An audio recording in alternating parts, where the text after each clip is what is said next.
Nasabat ng Baggao Police Station ng iba't ibang klase ng peking sigarilyo na walang BIR excise tax stamp sa sinagawang anti-criminality checkpoint sa Zone 6 Barangay Masikal, Baggao, Cagayan. Nito lamang 16 ng Nobyembre taong kasalukuyan. Pinangunahan ng operasyon ni Police Lieutenant Colonel Rovelita Aglipay at Police Lieutenant Arnulfo Sabugal kasama ang checkpoint team. Hinarang ng mga pulis ang isang Honda TMX 125 motorcycle na may sidecar, minamaneho ni alias Junjun, residente ng Alcala, Cagayan.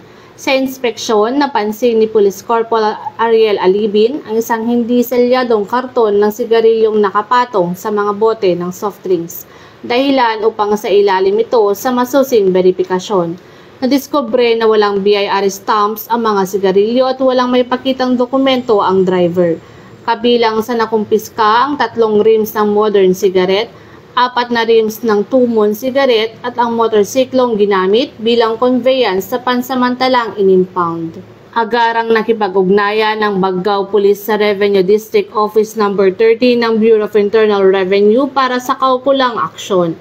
Ayon kay Police Lieutenant Colonel Aglipay, patuloy nilang paiigtingin ang kampanya kontra peking produkto upang maprotektahan ang kita ng pamahalaan at kaligtasan ng publiko.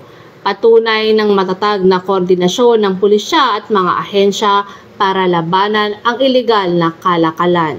Mula dito sa Lambak ng Cagayan, ako ang iyong PNN correspondent, Patrolwoman Janet Balan. Alagad ang batas, tagataguyod ng Balitang Pulis.